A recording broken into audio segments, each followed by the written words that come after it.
Todos, a todas.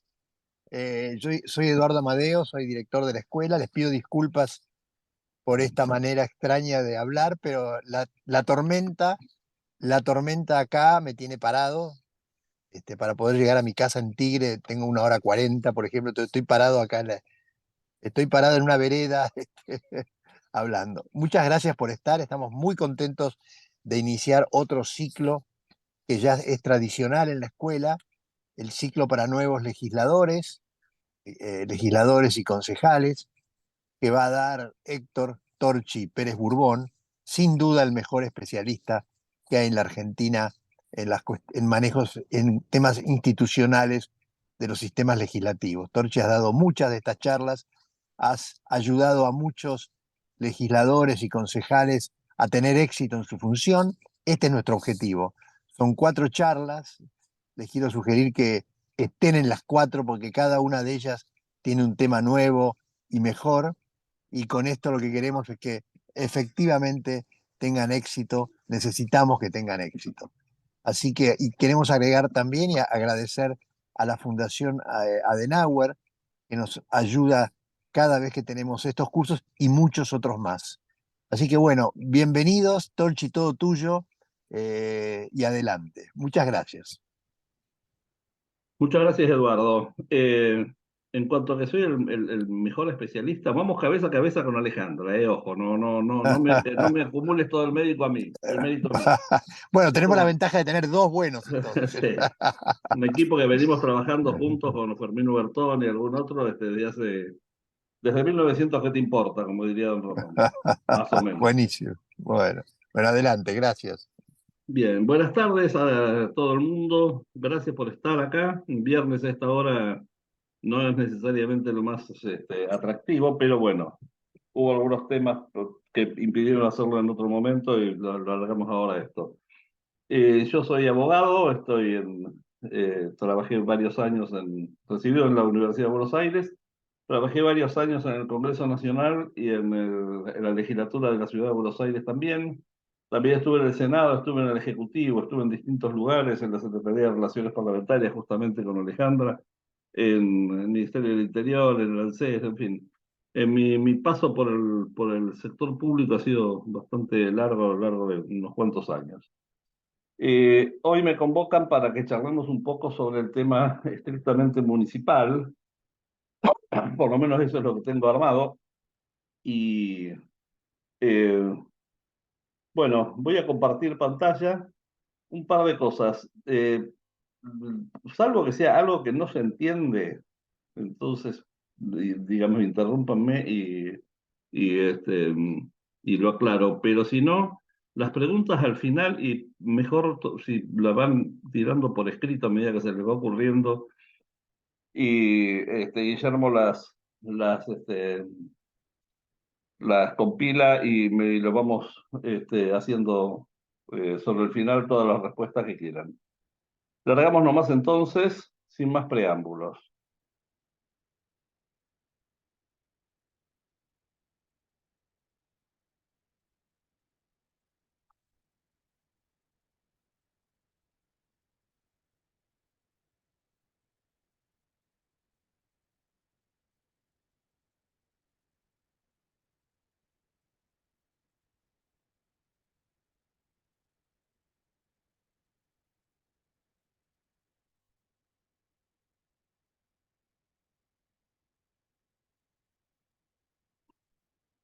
Bien.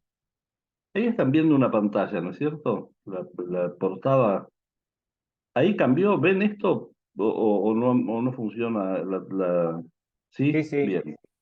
Bueno, entonces vamos a empezar. El sistema municipal, pero vamos a hacer también un breve enganche con el tema de presupuesto, que es un tema sumamente importante, como verán. Vamos a retroceder unos 200 años, 200 y pico de años, un ratito más, después volvemos. Sobre fines del siglo XVIII se producen dos acontecimientos. Uno es la Revolución Francesa, la otra es la independencia de Estados Unidos, dos acontecimientos unidos por la cronología y por los participantes también, ¿no? El Lafayette de la Revolución Francesa es el mismo que el de Estados Unidos, no es otro que se llamaba igual. Y ahí se produce un punto de quiebre importante en lo que es el poder. Hasta ese momento eran comunes los monarcas absolutistas. Luis XIV, Federico de Prusia, es decir, no entro a discutir si gobernaban bien o mal, digamos, ese es otro tema, pero era otro modo de gobernar, ¿no? Luis XIV tenía la totalidad del poder, él era poder legislativo, ejecutivo y judicial, eh, estuvo bastante tiempo en el trono, ¿no? Tanto que el que lo sucedió a él no era su hijo ni su nieto, sino su bisnieto, así que figúrense si estuvo bastante tiempo el muchacho este. Lo cierto es que a partir de ahí se produce un quiebre en este poder y que deja de ser absoluto y concentrado para estar distribuido.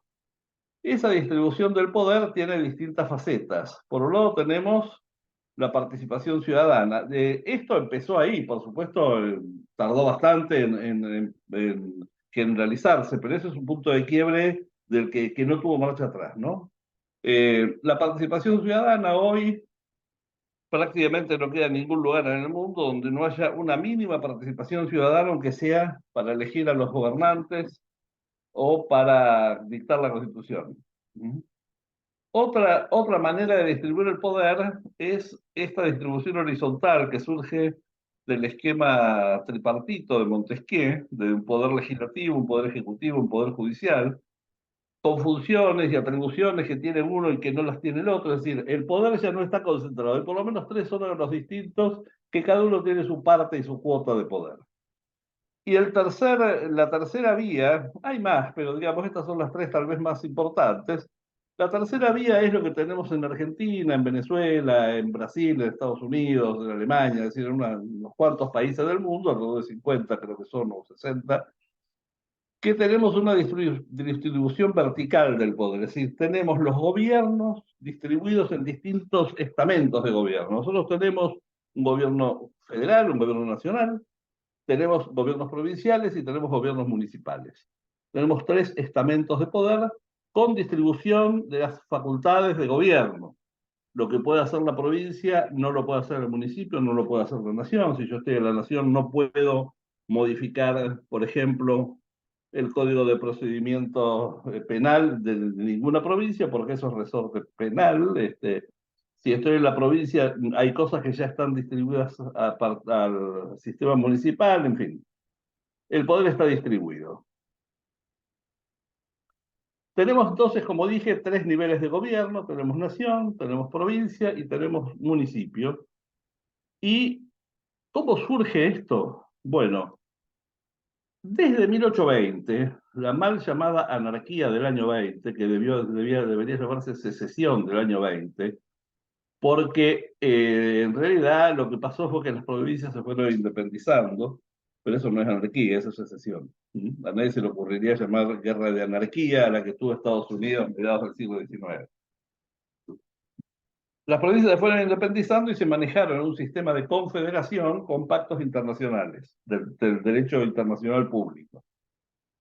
Esas provincias, las 14 originarias, son las que en 1853 deciden constituir otro tipo de organización política, una nación federal, no una confederación, sino una nación federal, una unión más fuerte entre estos entes políticos independientes. Y esa nación federal requiere que haya una constitución nacional, que hasta ese momento no había, porque no había ningún sistema jurídico por encima de las provincias. Las provincias eran pares, se manejaban por tratados mutuos. Esa es la Constitución Nacional. El planteo en 1853 no es idéntico al de ahora. Hoy a esas provincias originarias se les han sumado las provincias que eran territorios nacionales, que fueron provincializadas en la década del 50, el litoral, o sea, Misiones, Formosa y Chaco, y la Patagonia, ¿no es cierto? De La Pampa, Neuquén, Río Negro, Chubut, Santa Cruz, Tierra del Fuego. Tierra del Fuego había sido provincia, una provincia que se llamaba Patagonia antes del 55, la Libertadora dio marcha atrás y volvió a ser territorio nacional, pero en la década del 80 se volvió a provincializar y tenemos entonces Tierra del Fuego que se agrega a este grupo y la ciudad autónoma de Buenos Aires, que la reforma del 94 adquirió características prácticamente de provincia y en algunas discusiones, a mi juicio, poco útiles acerca de si es una provincia o no es una provincia, o se comporta como una provincia igual, así que la tomamos como provincia y listo.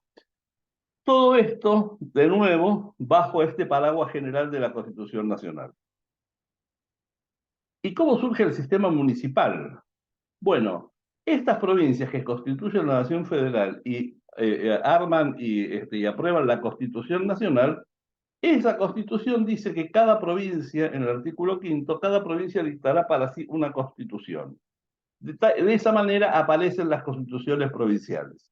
Como una obligación que la Nación le impone a las provincias, tiene que dictar una Constitución. Ahora, esta Constitución, si bien tiene mucha libertad para ordenarla, más, aunque tiene que hacerla bajo el sistema republicano representativo, además, la Constitución Nacional le exige el cumplimiento de tres finalidades: la educación primaria, la administración de justicia y el régimen municipal.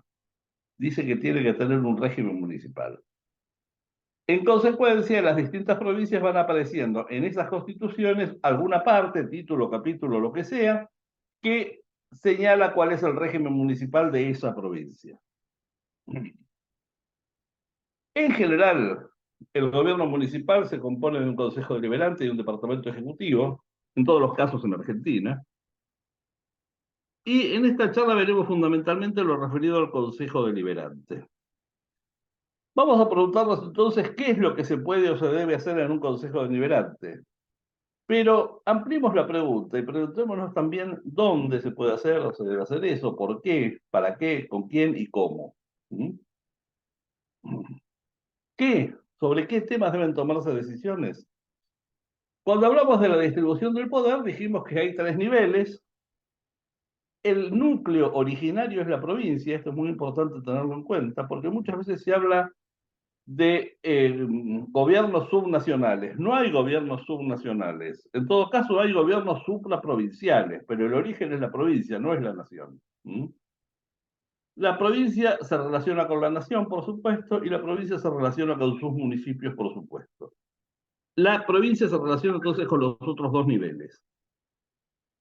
¿Son iguales esas relaciones en todas las provincias? Bueno, la relación provincia-nación es homogénea en todo el país, porque esto es lo que se planteó al hacer la Constitución Nacional, al constituir la Nación Federal, ¿eh? En 1853, y después las que se incorporaron después adhirieron al sistema.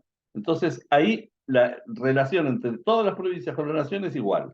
Hay una pequeña diferencia para la provincia de Buenos Aires, pero es completamente menor. En cambio, la provincia respecto del municipio es diferente en cada provincia, o puede ser diferente en cada provincia.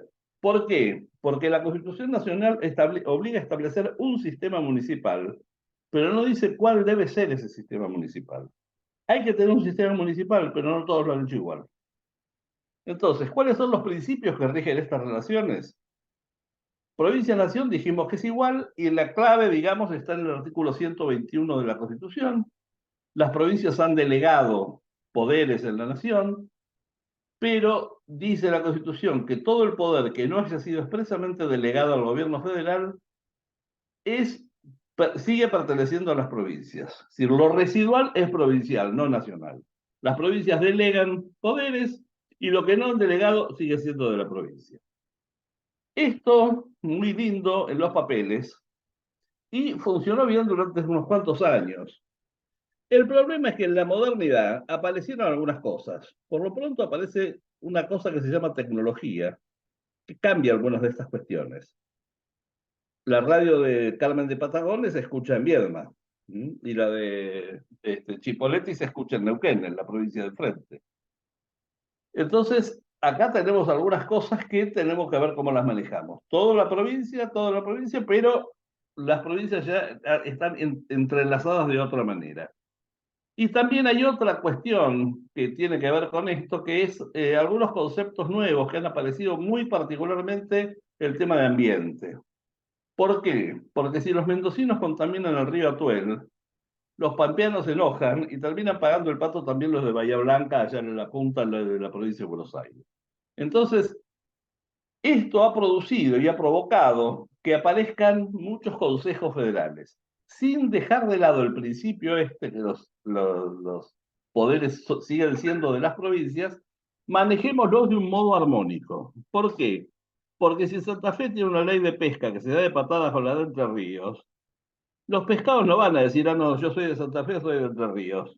Es igual. Entonces, ahí hay que ponerse de acuerdo y decir, bueno, tengamos los dos las mismas leyes, si no nos vamos a complicar innecesariamente la vida de nosotros mismos. Para eso ha funcionado a veces, por ejemplo, en el litoral del Crecenea y algunos otros grupos de trabajo en este tipo de cuestiones en el país. Y además de los consejos federales en muchos aspectos. ¿Cuáles son los principios que rigen la provincia, la relación entre provincia y municipio? Bueno, no hay un principio jurídico, sino que en cada caso lo determina la pertinente normativa. Pero sí hay un criterio que nos permite conocer qué son, cuáles son las cosas que tiene que hacer el municipio. Y ese criterio es bastante sencillo. El municipio tiene que ocuparse de todo aquello que excede la posibilidad de que sea realizado por una familia, pero resulta innecesario o aún inconveniente que se ocupe de ello la provincia. Un caso clarísimo, muy fácil de comprender, el sistema de las basuras, de los residuos. Si cada familia se ocupara de esto, lo más probable sería un problema bastante grave. Pero si la recolección de los residuos lo va a hacer la provincia, y ni hablemos si lo va a hacer la nación, lo más probable es que no funcione. Para esto está el municipio, que es el que está cercano y puede trabajar esto, digamos, sin cargarle esto a las familias, hacerlo desde un órgano de gobierno, pero que no es la provincia ni mucho menos la nación. El Consejo Deliberante y el Departamento Ejecutivo, entonces, tienen que saber muy bien cuáles son las competencias de ese municipio. Y no hay que extralimitarse. No hay que extralimitarse porque suelo comentar una anécdota que pasó en el país hace ya 50 años, en el año 73. Perón asume la presidencia el 12 de octubre del 73, su tercera presidencia. Un mes antes, en Chile se había producido el golpe militar, derrocamiento y asesinato de Salvador Allende, y asume Pinochet el gobierno chileno. Al poco tiempo de asumir Perón, de estar Perón en el gobierno, Pinochet en un viaje, la verdad es que no recuerdo a dónde era, si en Europa, Estados Unidos, no importa tampoco, bajó en la base aérea de Morón, se entrevistó ahí con Perón y siguió viaje. Ni siquiera entró a Buenos Aires. No sé de qué hablaron, pero sospecho que dos países que tienen en común una de las fronteras más largas del mundo deben tener más de alguna cuestión para conversar. Lo cierto es que Perón y Pinochet tuvieron esta entrevista y Pinochet siguió, pero el Consejo Deliberante de la Ciudad de Buenos Aires sacó una furibunda declaración de repudio al tirano sangriento chileno que venía acá al país y cosas por el estilo. Entonces Perón lo llamó al presidente del Consejo. El presidente del Consejo era Miguel Unamuno, o sea, un peronista histórico, no es que hubiera un enfrentamiento de tipo partidario. Pero lo llamó, le dijo, mire, Miguelito, le dice, a mí la Constitución me asigna dos funciones, a ustedes les asigna tres funciones. A mí la Constitución me asigna la responsabilidad de conducir la política interior y la política exterior de la nación. Y a ustedes alumbrado, barrido y limpieza. No se metan en lo que no les corresponde. El Consejo Deliberante no está para opinar sobre cuestiones internacionales. ¿Mm? Bien, ¿cuáles son las competencias? Esto no es idéntico en todos lados por lo que dijimos. Cada provincia tiene su propio sistema municipal, pero básicamente tenemos este tipo de competencias de tipo político: la organización del gobierno municipal, la convocatoria de elecciones; competencias administrativas, los servicios públicos, los contratos de obra pública, el régimen de funcionarios municipales, poder de policía; jurisdicción a la excreción de tribunales de faltas. Ojo una cosa, por más que se llamen tribunales de falta, no es poder judicial. Los municipios no tienen poder judicial, son tribunales administrativos. ¿Mm? Competencias financieras: aprobación y ejecución del presupuesto municipal, fijación y percepción de tasas y contribuciones, posibilidad de contraer empréstitos; y acción social: centros de asistencia social y de salud, bibliotecas, centros de recreación y deporte. En materia de ambiente: recolección de residuos, limpieza y salubridad, saneamiento y reciclados ambientales.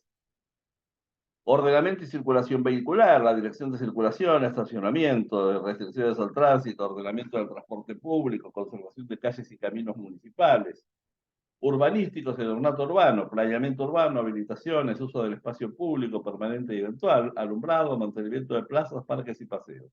Estas son prácticamente las que tienen todos los municipios. Hay algunas cosas interesantes. El otro día estaba dando un curso en Chubut, en Rawson, y la ley orgánica de municipios de Rawson, por ejemplo, le asigna también a los municipios el tema de defensa civil y el tema de bomberos, posibilidad de tener cuerpos de bomberos.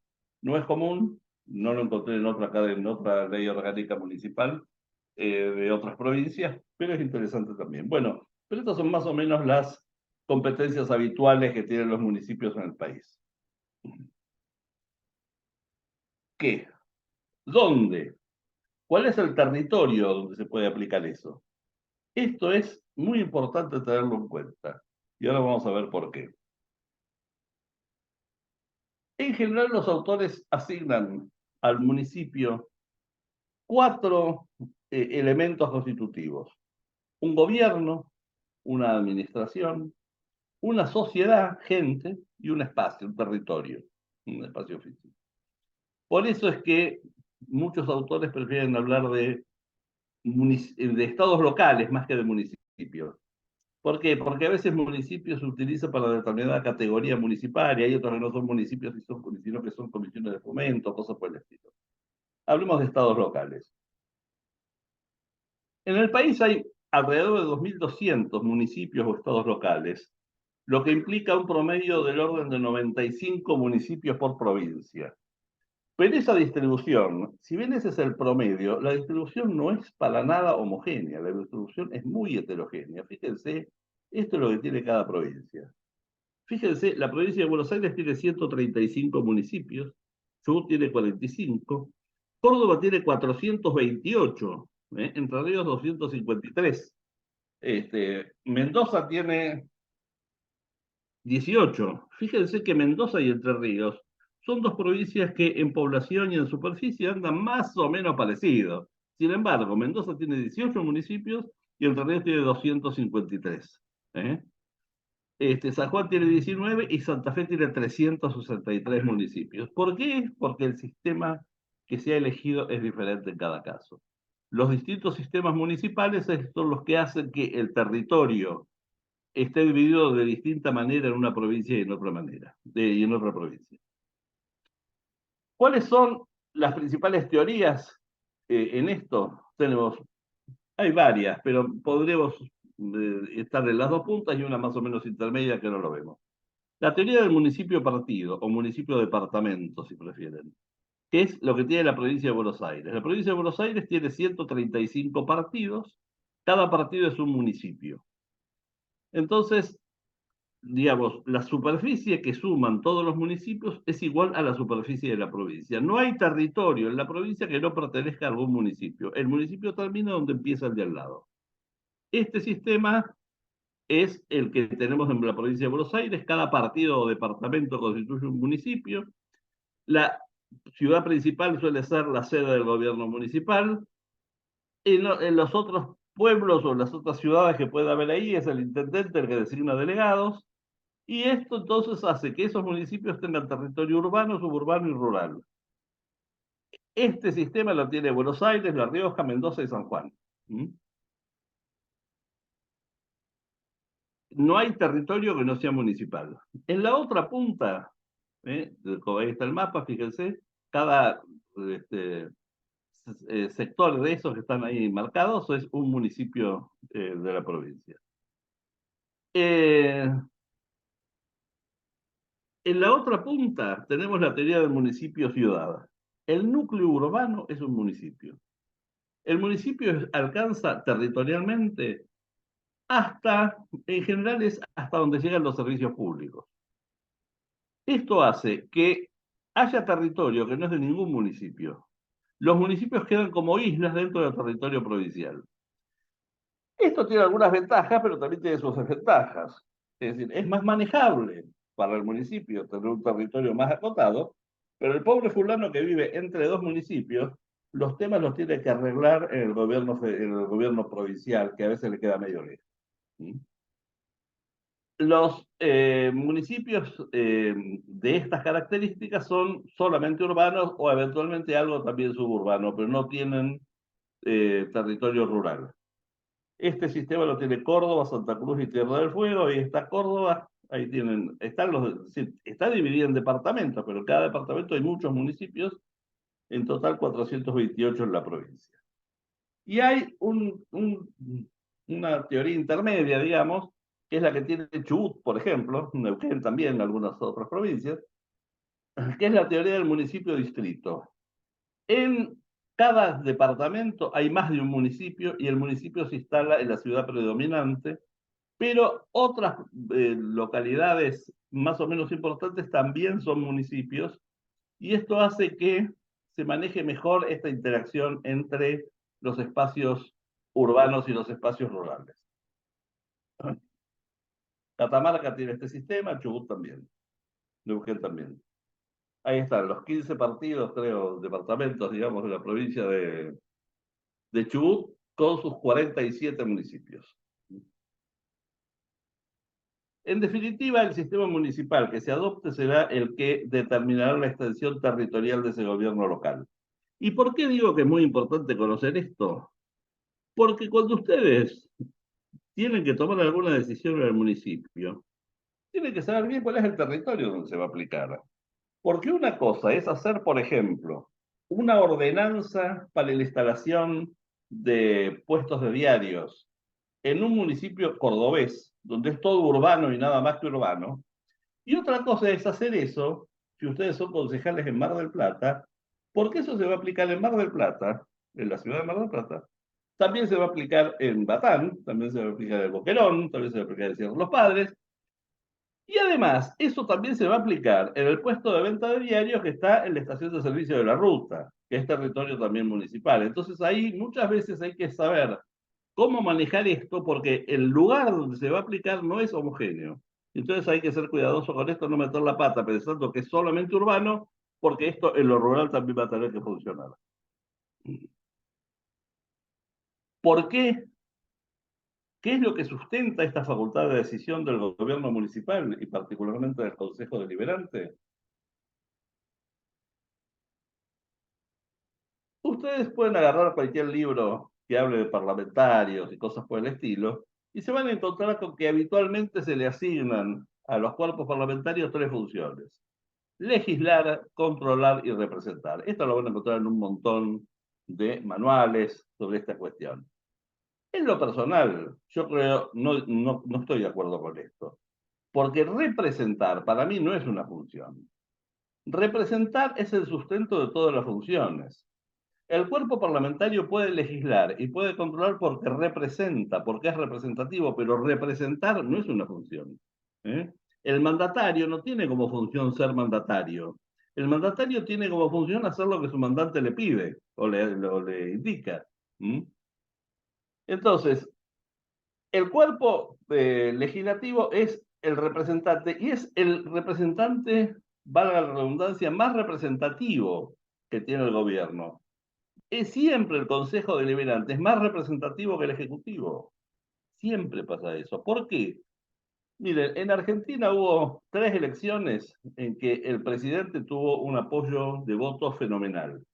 Fue la elección de Irigoyen en 1928, la de Perón en 1951 y la de Perón en el 73. En los 3 casos superó el 60%. Pero, sobre todo, desde que se aplica el sistema DONT en los cuerpos legislativos, en el Parlamento hay más, porque está ese 60% más las minorías.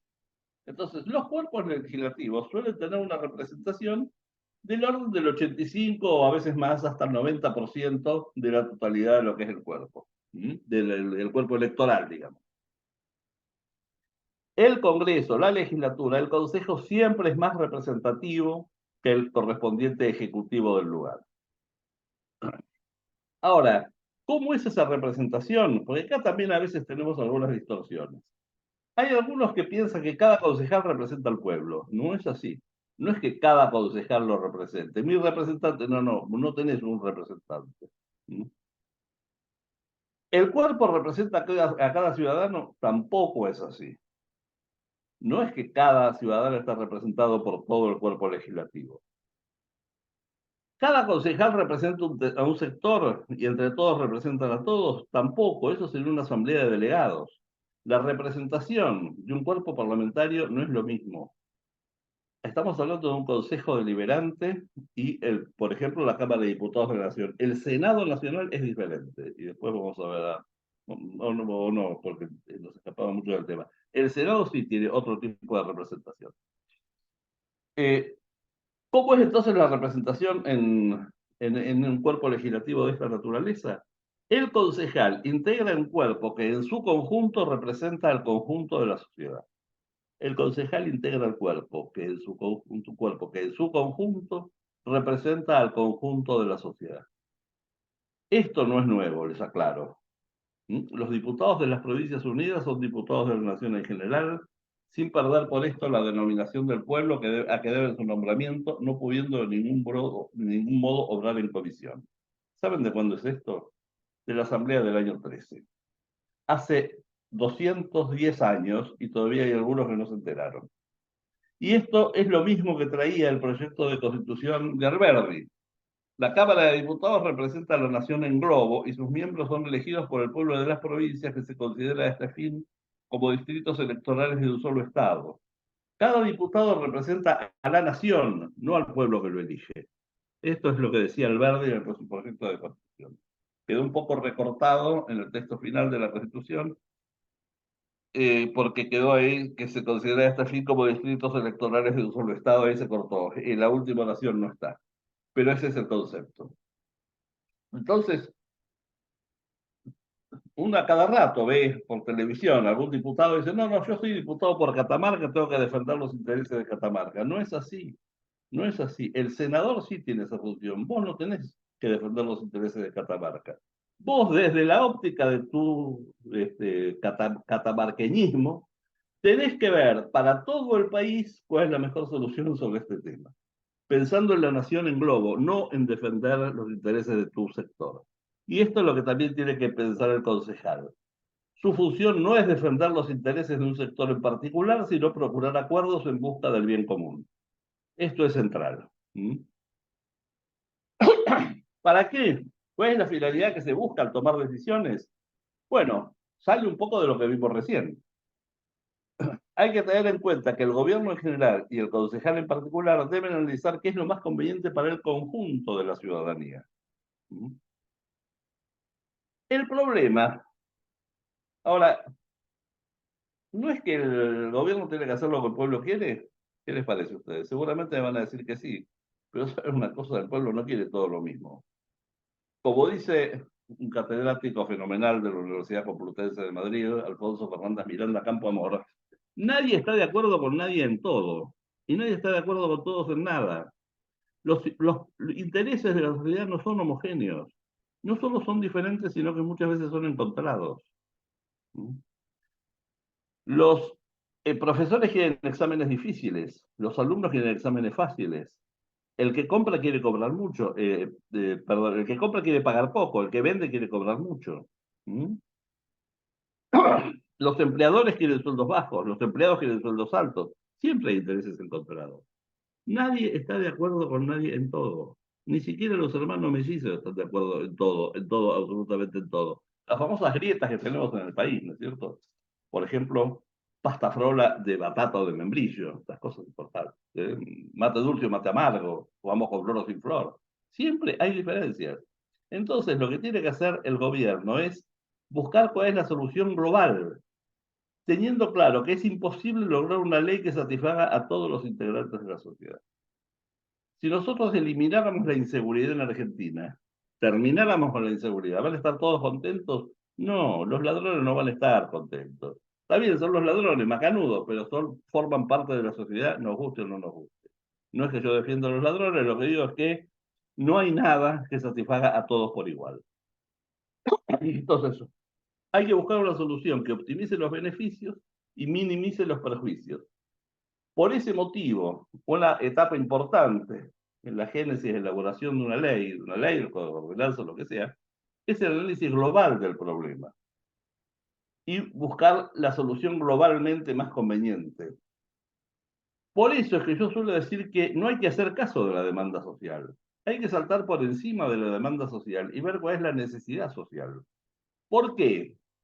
Porque cuando algún sector plantea una queja al gobierno y plantea alguna modificación del sistema normativo, lo hace pensando en su propia situación y en su propia necesidad y en su propia conveniencia. No está mal que lo haga.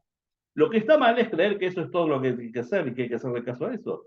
Porque para otro sector a lo mejor esa solución no es buena. Yo durante varios años trabajé, fui asesor de una empresa de círculo de ahorro de camiones, Scania Plan. Eh, Círculo de ahorro, ustedes saben más o menos cómo funciona, ¿no es cierto? Se juntan 100 personas, cada uno pone todos los meses el 2% del valor del camión en este caso. Con ese 2% que si las 100 personas pones a casa para comprar 2 camiones, uno se sortea, el otro se licita y así a lo largo de 50 meses cada uno ha puesto el valor total del camión y cada uno tiene su camión. Está fenómeno. Ahora, ¿qué pasó? Cuando se disparó el dólar al salir de la convertibilidad, lo que sucedió es que los camiones seguían costando $100.000, pero el pobre fulano que había conseguido su camión de acuerdo con este plan, vio que a él el flete no le aumentaba el gasoil, le aumentaba las cubiertas y sobre todo la cuota que se le iba a unos valores escandalosos, porque antes era $2.000, $2.000, $2.000, y ahora era $2.000, $3.000, $4.000, $5.000, $8.000. Y por supuesto era impagable.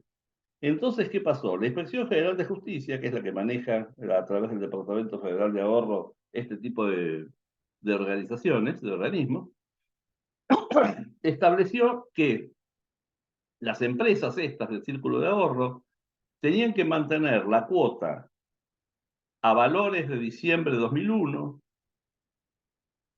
y otorgando, en valores en pesos de diciembre de 2001, y otorgando a esa cuota, al pago de esa cuota, valor cancelatorio. Es decir, yo pagaba la cuota número 37 y no me podían reclamar para atrás nada. Fenómeno. Los camioneros que tenían el camión y habían comprado esto se sintieron aliviados. Pero ¿qué pasó? Había un montón de otra gente que también estaba en el grupo, pero todavía no tenía el vehículo. La cuenta fácil que sacaba esta gente era, cuando esto termine, no alcanzó para comprar 100 camiones, alcanzó para comprar 84, porque el camión seguía costando $100.000.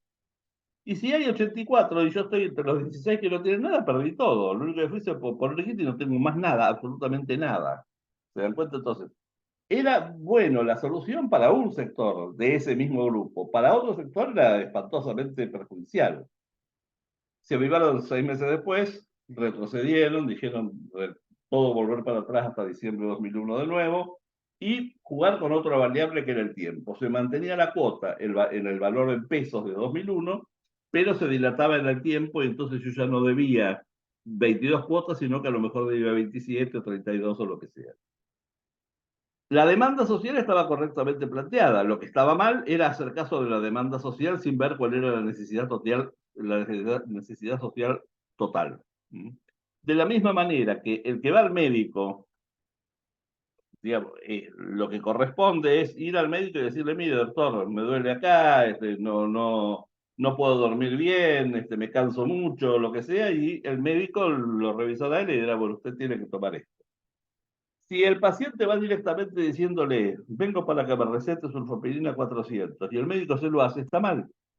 Está mal, porque él no tiene que recetarle lo que el paciente quiere. Él tiene que recetar lo que el paciente necesita, no lo que quiere. Esto es un tema muy importante y a veces se olvida. Y como dijimos, todas las leyes alguna molestia van a ocasionar. Toda ley implica un nuevo equilibrio que favorecerá a algunos y perjudicará a otros. Si el balance es positivo a favor de los beneficios, la ley será buena aunque yo esté del lado de los perjudicados. Bien. Y las leyes deben hacerse para aumentar el bienestar de la población, no para el lucimiento personal del autor del proyecto o el prestigio del cuerpo legislativo que lo aprueba. Esto está entroncado con otros temas que no tenemos tiempo de tratar acá, que es cómo se escriben las ordenanzas. Hay algunos que escriben las leyes pensando competir por el premio Nobel, por el premio Nobel de Literatura con eso. Bueno, eso no es así, ¿eh? No es para lucirse uno, es para que la gente, para que la sociedad mejore en su andar.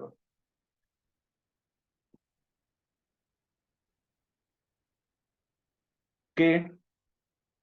¿Para qué? ¿Por qué? ¿Con quién? ¿Con quién tiene que trabajar el Consejo Deliberante? Como dijimos, el gobierno municipal se compone de un Consejo Deliberante y un departamento ejecutivo. En la nación y en las provincias hay un órgano legislativo, un ejecutivo y un órgano judicial que, más que tener controles mutuos, lo que tiene son interacciones. Muchas veces estamos con la cabeza metida en que hay que hacer el control de este y del otro. Eso tiene sus bemoles, porque no es tan fácil la cosa. Son interacciones, son absolutamente interacciones que no vale la pena tratar de clasificarlas en interacciones de control o de cooperación o cosas por el estilo, porque al poco tiempo patina cualquier tipo de clasificación que queramos hacer. Ahora, esto es en la nación y en las provincias, pero como dijimos, a nivel municipal no hay órgano judicial, por lo tanto, este esquema para municipios se resume en esto: Consejo Deliberante y Departamento Ejecutivo con interacciones, muchas interacciones. ¿Cómo se organizan los gobiernos municipales? ¿Cómo son las formas de gobierno municipal en la Argentina y en otros países? Hay distintos modelos. Tenemos una forma parlamentarista. No sé si hay alguien del municipio de La Marque, provincia de Río Negro, que creo que es el único que todavía mantiene este sistema de gobierno municipal. Lo tenía hasta hace unos años Chuel también, pero hace, no sé, por lo menos 15 años, supongo, o tal vez un poco más, que lo dejó de lado. ¿Cómo es el sistema parlamentarista? El cuerpo electoral elige a los concejales e indirectamente elige al intendente, que suele ser el primero de la lista más votada. El intendente entonces designa a su gabinete, que muchas veces son concejales. El concejal es concejal y también es el secretario de Cultura, el secretario de lo que sea. Hay compatibilidad de funciones, se puede estar en los dos poderes, en el Departamento Ejecutivo y en el Consejo Deliberante, y el principio es interdependencia por integración. ¿Mm? Como son, digamos, los que están acá también están acá, es interdependencia por integración.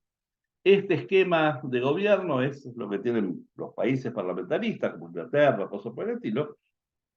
A nivel municipal en Argentina, y les digo, recuerdo que Lamarque sí tiene este sistema y lo tuvo Cholechuel, no recuerdo si hay algún otro, me parece que no, no es nada común.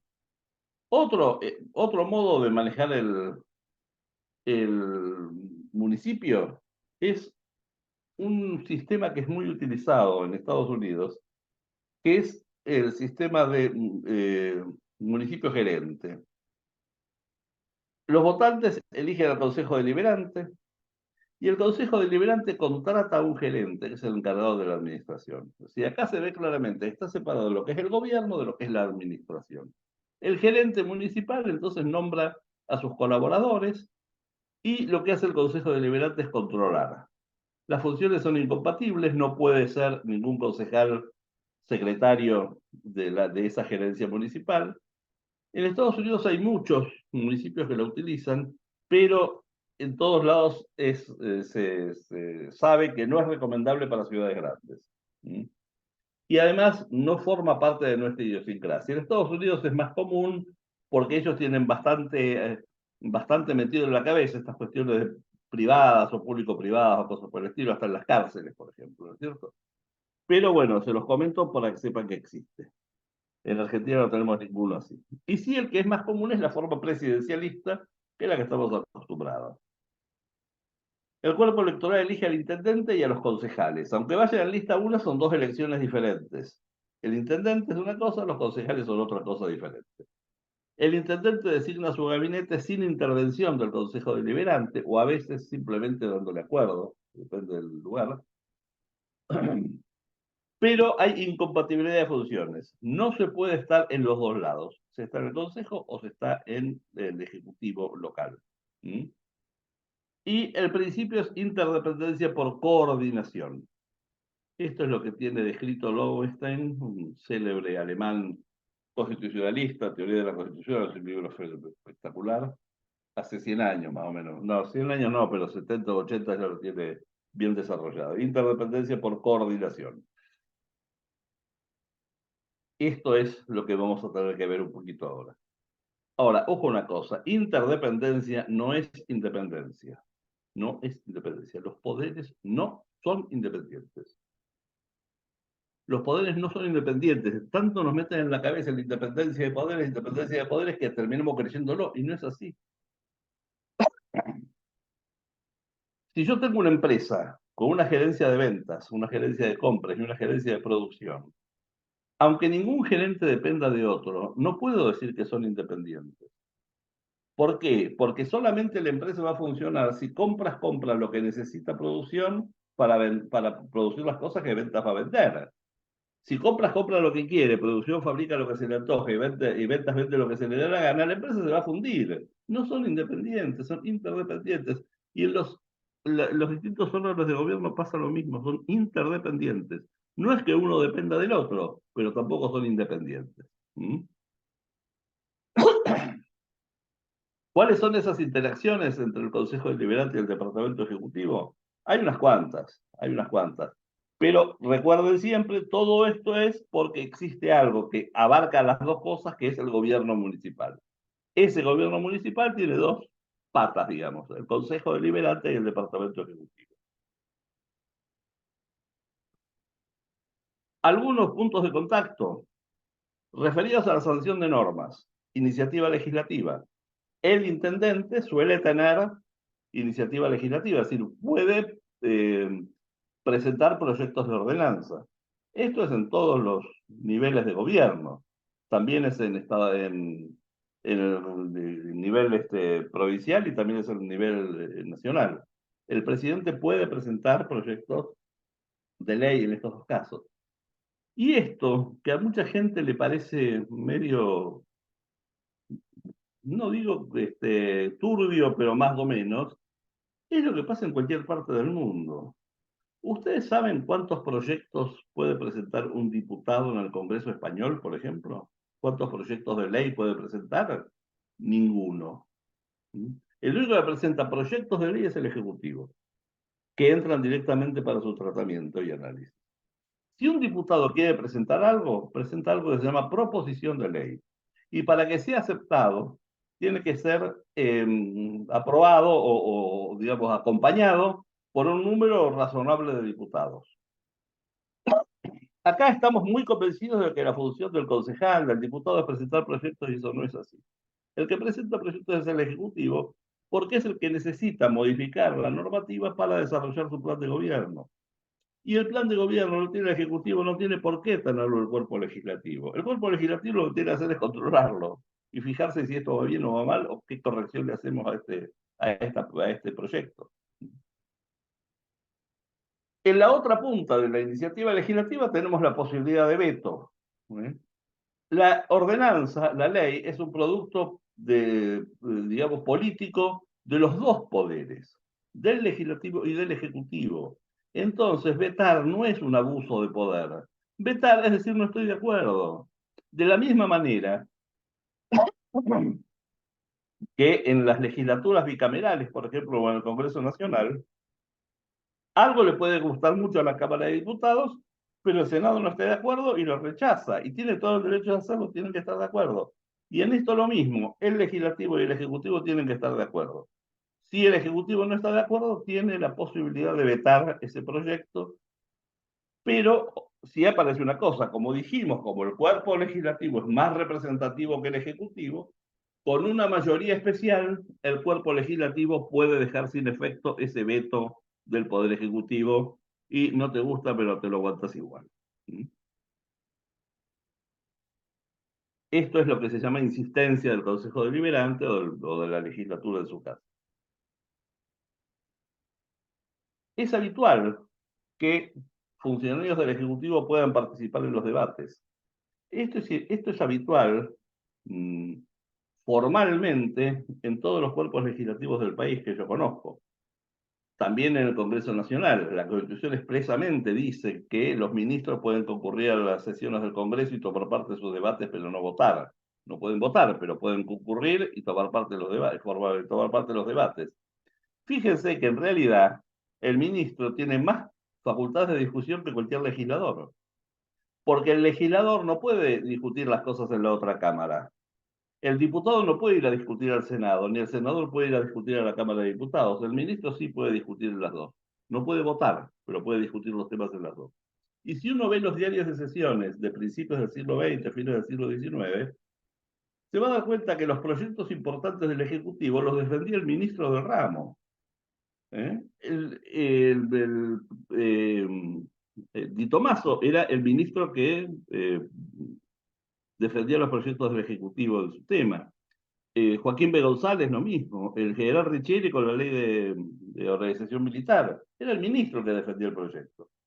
Eso se fue, digamos, diluyendo y desde hace muchos años no hay más este tipo de actividad por parte de los ministros, salvo un pequeño tiempito que hubo que Cavallo lo retomó. No sé si recuerdan, Caballo estuvo más de una vez, no muchas, pero alguna vez estuvo en el Congreso discutiendo el tema de Chabrán, por ejemplo, y Oca, todas esas cosas. Y estaba ahí, digamos, cumpliendo con su función de ministro y usando su prerrogativa de ministro para discutir a la par de los diputados los temas. Después de Caballo no recuerdo nadie más que haya ido. A veces sí en las comisiones o algo por el estilo, pero no en los debates en los recintos. Reglamentación. Para que la ley pueda aplicarse, para que la ordenanza pueda aplicarse, hay que desgranarla en cosas más puntuales y más específicas. Una cosa es la ley de impuesto a las ganancias y otra cosa es cómo hago yo para calcular mi impuesto a las ganancias. Para eso necesito que alguien diga qué es lo que se puede, es decir, cuál es el mínimo no imponible, qué es lo que se puede descontar del pago de obra social, esto, lo otro, cuánto se puede descontar por cónyuge o hijos o cosas por el estilo. Esto está en la reglamentación más que en la ley. Pero yo para calcular mi impuesto tengo que saber eso. ¿Sí? Entonces, la reglamentación también es un tema muy importante de interacción entre el Ejecutivo y el Legislativo. Y el tema de las sesiones extraordinarias también, siempre hay un periodo de sesiones ordinarias, pero el Ejecutivo puede llamar a extraordinarias. Ese periodo de ordinarias a veces es más corto o más largo, dependerá del municipio, pero el Ejecutivo suele tener la facultad, creo que en todos los casos la tiene, de convocar a sesiones extraordinarias. Referidos a la función de control, recién vimos la función de legislar. En la función de control, el control presupuestario es una herramienta muy importante. Ya vamos a volver un poquito sobre esto. El control presupuestario es una herramienta central del Consejo Deliberante. La rendición de cuentas que hace del gasto que ha hecho el Ejecutivo en el presupuesto. Acuerdos o funcionarios. Es habitual que el Consejo tenga que dar acuerdos para la designación de determinados funcionarios. Acuerdo, digamos, designación que hace el Ejecutivo, pero el Legislativo le da acuerdo. En el caso nacional tenemos, por ejemplo, los embajadores requieren acuerdo del Senado, el ascenso a coronel o general requiere acuerdo del Senado, es facultad del Ejecutivo, pero el Senado tiene que dar el acuerdo, lo mismo que la designación de jueces. Y hay también en otros aspectos, en la Nación también directores del Banco Central y algún otro. En las provincias también es muy común este tipo de necesidades de acuerdos para designación de determinados funcionarios y en los municipios también hay mucho. Autorización para empréstitos. El municipio se puede endeudar, pero no lo puede decidir solo el Poder Ejecutivo. El Poder Ejecutivo podrá negociarlo, pero necesita que el Consejo se lo autorice. Muchas veces los contratos tienen que ser aprobados previamente por el Consejo, sobre todo si se trata de contratos importantes que pueden trascender, digamos, desde el punto de vista monetario y de repercusión social, la tarea municipal. Puede hacer en general el Consejo comisiones investigadoras para investigar sobre algún tema específico de lo que se está haciendo en general en el Ejecutivo. Suele tener la facultad de citar a funcionarios para que vengan a informar sobre determinado tema y a veces también la posibilidad de pedir informes por escrito. Y el tema del juicio político, que es una herramienta muy fuerte, que es ya directamente para la remoción del intendente, que se ha usado bastante en Argentina, ¿eh? Ha habido varios intendentes removidos por juicio político en el país. Yo diría que unos cuantos, unos cuantos. A nivel provincial hubo algo, pero en general el gobernador sometido a eso renunció antes y quedó el juicio político en la mitad de su tratamiento. En la Nación no hubo nunca ni siquiera un inicio de juicio político al presidente de la Nación. Otros puntos de contacto, el tema de la cefalía. Siempre el Consejo Deliberante termina en la línea sucesoria. En los municipios a veces hay intendentes, hay viceintendentes, como es el caso de Neuquén o por lo menos en algunos municipios de Neuquén, en el caso de Corrientes y algún otro, en Entre Ríos también. Pero si no está ni el intendente ni el vice, es el presidente del consejo el que suele hacerse cargo del ejecutivo. Hay distintas variantes en esto, pero siempre el consejo termina estando en la línea sucesoria del poder ejecutivo. El tema del bloque oficialista. Cuando hablamos del bloque oficialista, más de 4 se le ponen los pelos de punta y piensa que todo un contubernio espantoso, corrupto. Y no es así. El bloque oficialista es un aliado importante que tiene el Ejecutivo en el cuerpo legislativo, que es el que le permite fogonear los proyectos que necesita y le permite negociar suficientemente bien con la oposición para que no le traben todo. Lamentablemente en el país hay muchos consejos deliberantes que son bastante chicos, con lo cual los números terminan siendo casi cerrados, ¿eh? Si tenemos un consejo deliberante, el cual el oficialismo tiene tiene 5 miembros y hay 2 que son de otro lado, bueno, esto se complica más. Pero en cuerpos legislativos más grandes esto es muy importante. No sé si alguno tiene memoria, pero un aliado importantísimo que tenía Alfonsín, que tuvo Alfonsín durante todo su gobierno como presidente de la Nación, fue tenerlo a Chacho Jaroslavsky de presidente del bloque radical. Realmente era un maestro el Chacho en ese sentido. La organización del Departamento Ejecutivo. Mínimamente hay el equivalente a una ley de ministerios. A veces el Consejo aprueba hasta mucho más abajo el organigrama del Ejecutivo. A veces solamente el estamento superior, pero a veces también mucho más abajo. Aceptación de la renuncia. El intendente quiere renunciar, el que acepta la renuncia es el Consejo Deliberante. Autorización para ausentarse. En general está previsto que no puede ausentarse indefinidamente y esto también está y necesita autorización del Consejo Deliberante. Es decir, hay muchos puntos de contacto, muchos puntos, estos son algunos de los más importantes y más generalizados, pero hay muchísimos. Y particularmente, la ordenanza, como les dije, es una voluntad política conjunta de los dos poderes. La ordenanza es una voluntad política conjunta del legislativo más el ejecutivo. Esas interacciones tienen que ser pacíficas y cordiales y no generar conflictos. Si hay conflictos, esto lo va a resolver la justicia provincial. Yo estuve en el Ejecutivo y estuve en el Legislativo y vi esto en ambos lados. Desde el Congreso, estuve en el Congreso Nacional y la Legislatura de la Ciudad de Buenos Aires. Desde el Congreso o desde la Legislatura Provincial, y seguramente pasa también en los consejos deliberantes, muchas veces se ve al Ejecutivo como el enemigo o el adversario. Es el permanente avasallador de los derechos de los representantes del pueblo. Y a veces, en la otra punta, se lo ve como el patrón de la estancia. Y no corresponde que sea así. Yo estaba en la legislatura de la ciudad, con un diputado, asesor de un diputado, y llega un día a la oficina una fotocopia de un decreto firmado, estábamos hablando de cuando de la Rúa todavía era jefe de gobierno de la ciudad, ¿no? Eh, un, un decreto firmado por De la Rúa que solucionaba, yo no sé si ustedes recuerdan una discusión de altísimo vuelo filosófico que hubo en el país hace 23, casi 24 años.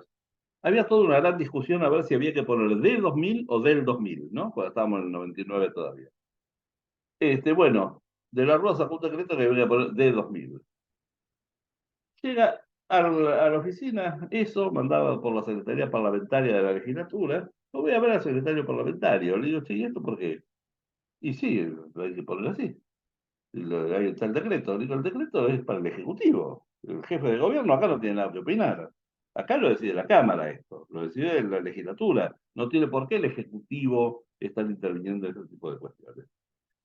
Así como a veces se lo ve como el enemigo, muchas veces también se lo ve como el patrón, y eso está mal.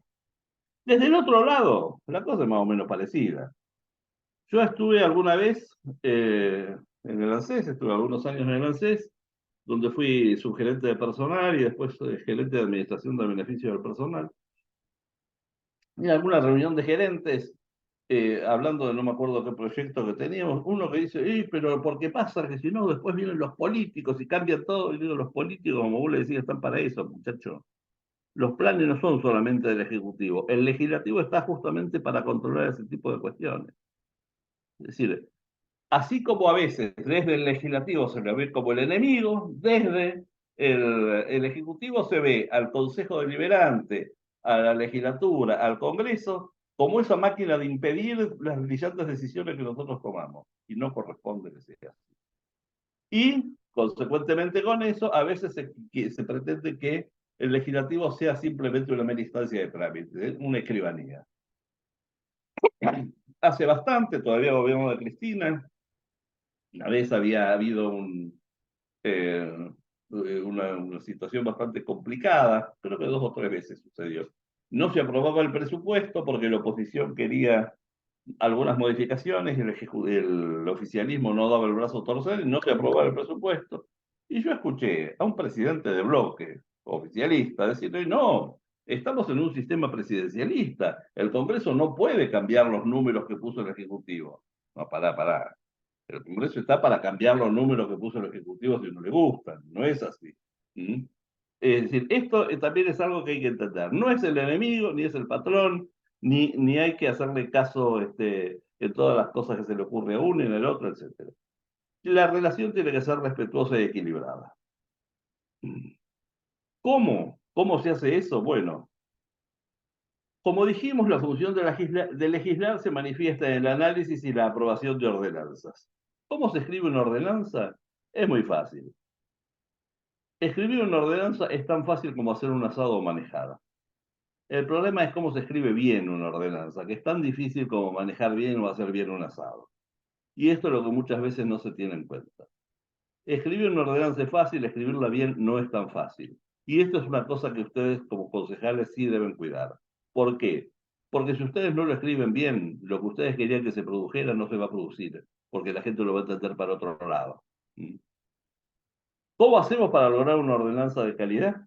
Bueno, las cualidades del texto normativo son precisión, claridad y concisión. Precisión. Hay que saber bien qué es lo que estamos diciendo y que todos lo entiendan igual. No es solamente entenderlo, sino que todos lo entiendan igual. Mm.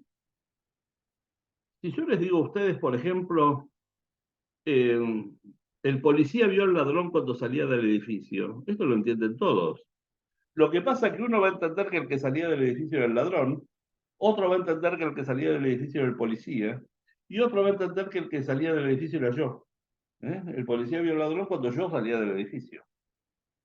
Entonces, acá tenemos claridad, no hay palabras raras, todo el mundo lo entiende, pero falta precisión. Y esto es muy importante, porque si no hay precisión, como les digo, la decisión que se tome no va a tener el resultado que nosotros queríamos que tuviera. ¿Mm?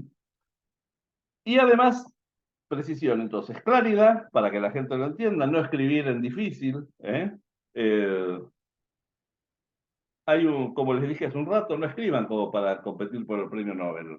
Si uno quiere escribir es difícil, se puede hacer, pero no vale la pena. Hay una poesía muy interesante de un profesor, Somoza, que dicen que la escribió para forzar a sus alumnos a usar el diccionario. Se llama Romance a una coqueta y dice: eres saga palancera y dejan enteleridos tus ojos para disleros los pájaros en los nidos. El otro perchado cae y el altamud que pasa, y es que es tu balcón arañuelo y se traería a tu casa.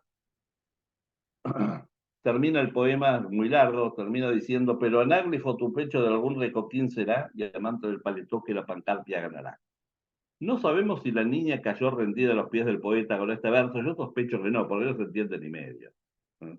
No se entiende ni medio. Entonces, hay que escribir con claridad para que la gente lo entienda, pero tampoco caer en un lenguaje chabacano. Ahora está bastante de moda el asunto ¿cómo se llaman? De legislar con claridad, ¿no es cierto? De hablar claro y demás. Pero a veces se les va la mano. Como yo decía la vez pasada, estábamos trabajando con esto en el gobierno de la ciudad hace casi 3 años. Está bien, no hace falta decir locomóviles, pero digamos automóvil, no digamos tutú para que la gente lo entienda. No digamos cánido, digamos perro, no babago. ¿Eh? Ese hablar claro a ese nivel no corresponde. Conrado Lanerra, el escritor, el chamico, decía que la diferencia entre un río de barrio y el famoso escritor Enrique Larreta, el autor del libro La gloria de Don Ramiro, es que el río de barrio diría: aunque no tengo rabú, algo me mandaría a la bodega, mientras que Enrique Larreta diría: magüer mi apetencia, pluguiérame llantar un pernil de palominos y que unas alubias. Ni una cosa ni la otra. Escribamos claramente que la gente lo entienda, pero tampoco caer en un lenguaje chabacano. Y la tercera característica o cualidad del texto normativo es concisión, no escribir de más. No escribir de más, no hace falta, porque cada vez que metemos una palabra de más, potenciamos la posibilidad de interpretaciones múltiples. El lenguaje tiene sus trampas. Si ustedes se fijan, la, eh, la, la, el sentido de una oración es mayor que la suma de los sentidos individuales de las palabras.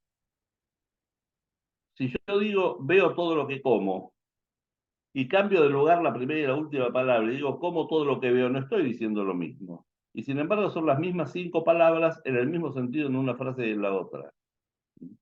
No solo basta no significa lo mismo que no basta solo, significa lo contrario. 3 palabras, no solo basta, significa que sobra, no basta solo, significa que falta. Entonces, esto también hay que tener cuidado porque cuando más palabras usamos, más potenciamos la posibilidad de interpretaciones múltiples y divergentes. ¿Cómo se logra esto?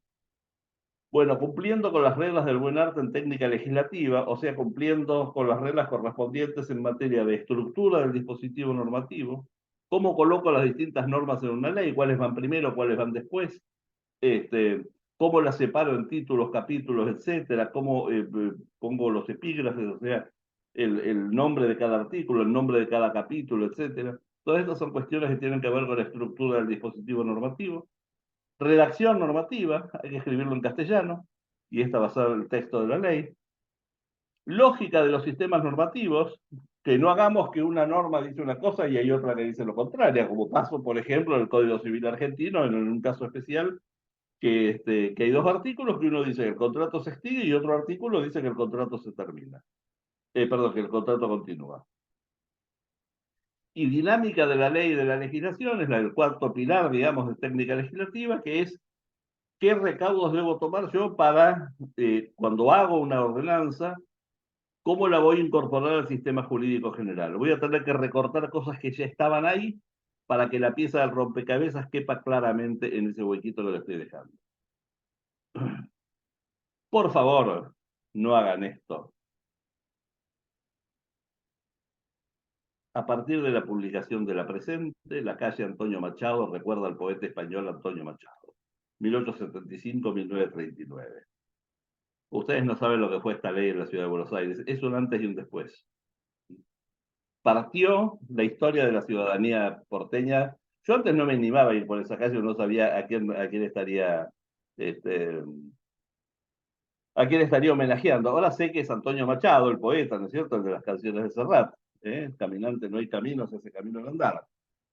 Fíjense que tan importante es esta ley que se sancionó el 16 de agosto del 2000, quedó promulgada de hecho el 12 de septiembre del 2000, pero recién se publicó un año y medio después, en febrero del 2002, porque esta modificación trascendental de la ciudad iba a producirse a partir de la publicación de la presente. Estuvieron un año y medio meditando cuándo era el mejor momento para que esta ley tuviera efectiva vigencia y y fuera, digamos, decisoria para todos los porteños.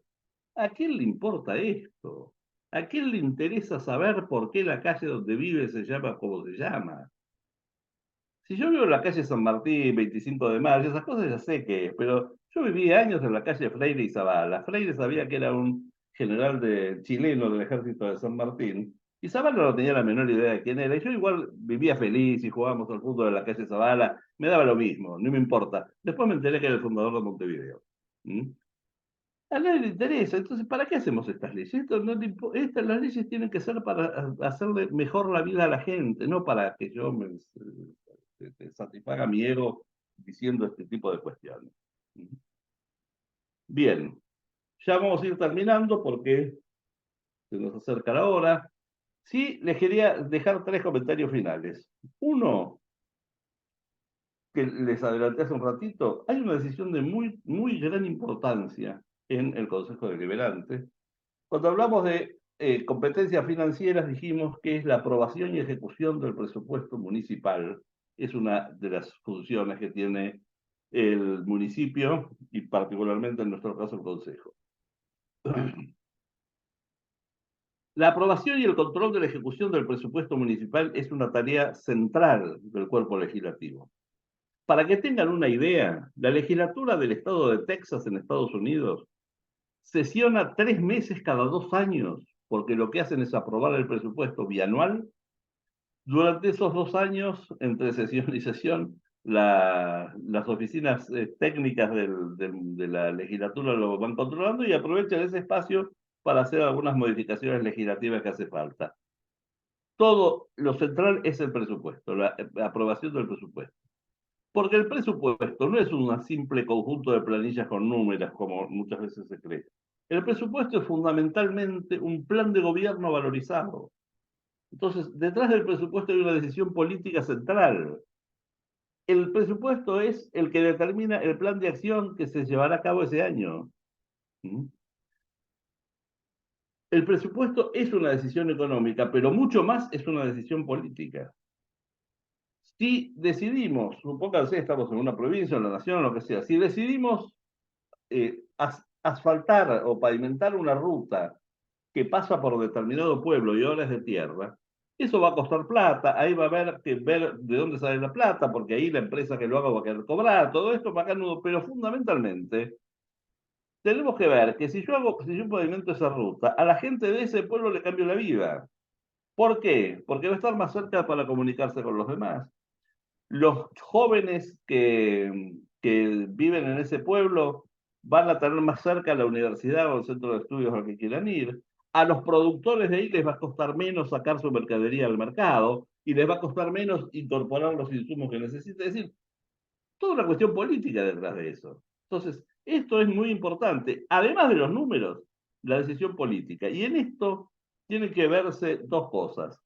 Primero, ver en el presente, digamos, hay un plan de gobierno que es el que usualmente hace el Ejecutivo, pero es el Consejo el que debe revisar y aprobar sus resultados, que se reflejará en el presupuesto con modificaciones si hace falta, como vimos. Es una de las funciones más importantes del Consejo, que tiene que ver no solo la distribución actual de los recursos, sino también mirando el futuro. ¿Por qué? Porque en lo estático, en lo actual, en lo inmediato, habrá que ver, bueno, la plata no es infinita. Yo pavimento la ruta, hay alguna escuela que no voy a poder arreglar. Si arreglo la escuela, algunos se va a quedar sin cloaca. Si arreglo las cloacas, el hospital no voy a tener fondos para hacer tal. Es decir, ahí hay toda una serie de cuestiones que hay que ir viendo dónde en este momento es más necesario poner la guita. Esto en lo inmediato, pero además a futuro también hay que pensar cómo se hacen las cosas, porque si yo voy a invertir plata para hacer un puente, ese puente a lo mejor va a durar 50 años o 80 años. Entonces no es justo que ese puente lo paguen solamente los que hoy viven acá.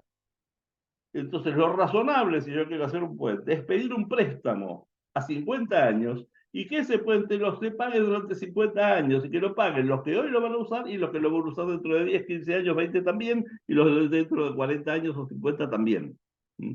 Estas son cosas que son bastante difíciles de manejar y muchas veces no se tienen en cuenta porque se ve solamente el tema de, digamos, ¿cómo podemos decir?, contable del presupuesto. Y lo central, importante, central del presupuesto es el tema político. Por algo el presupuesto se lo conoce como ley de leyes.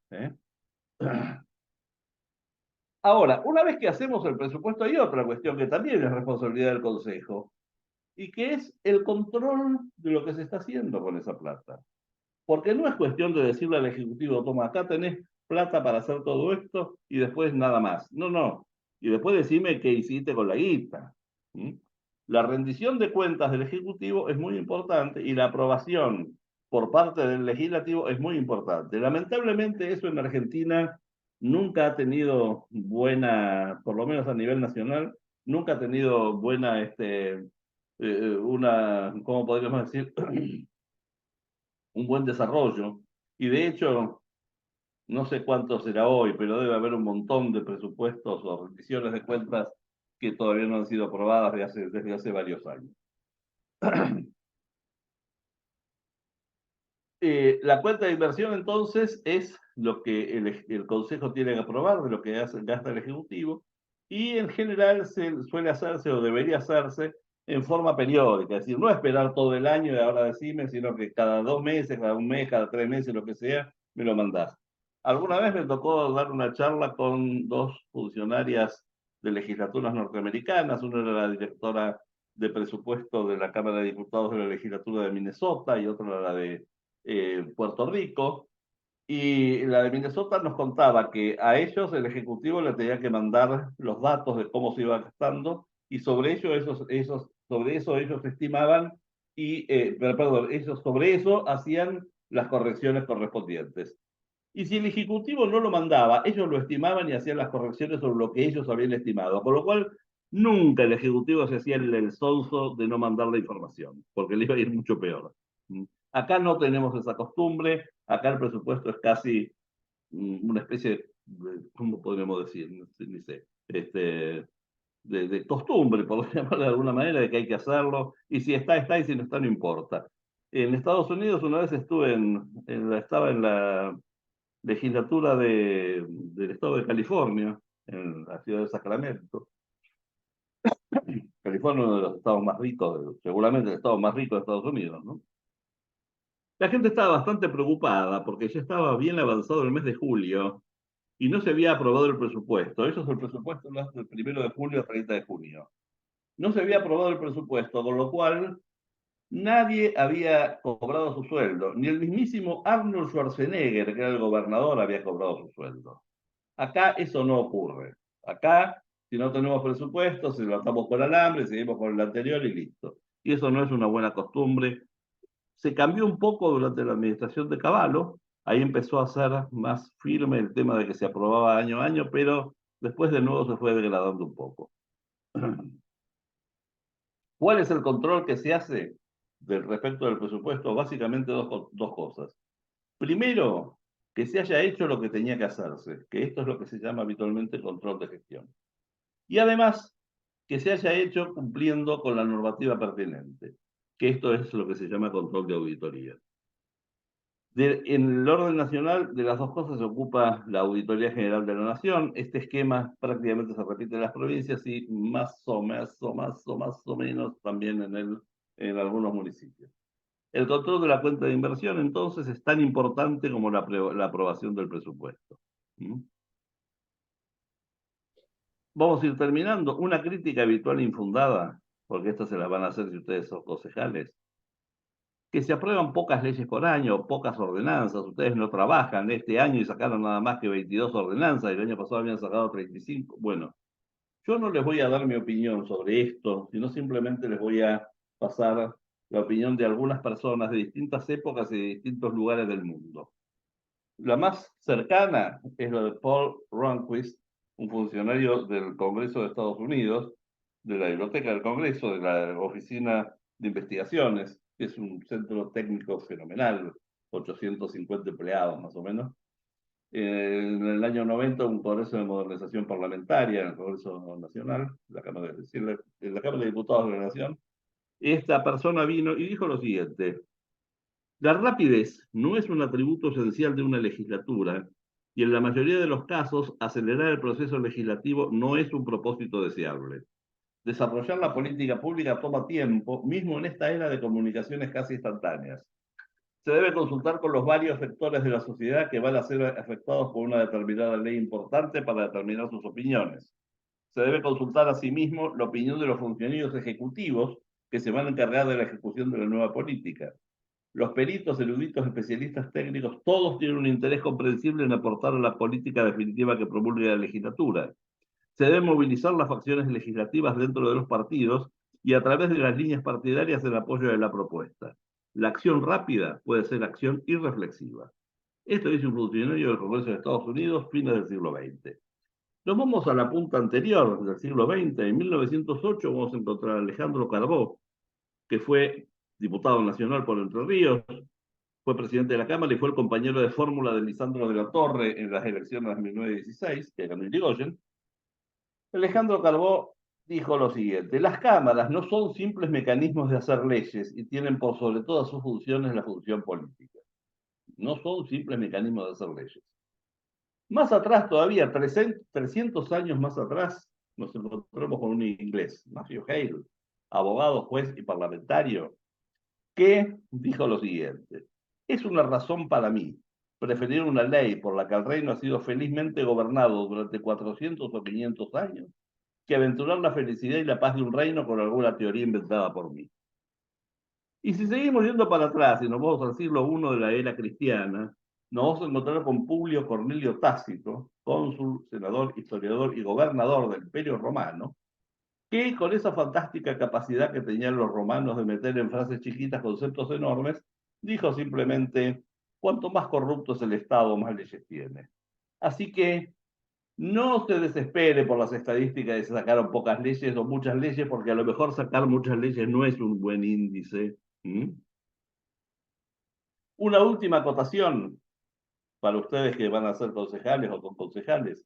¿Cuáles son los requisitos, a mi entender? Saber distinguir el bien del mal, que no es poco. Primer requisito.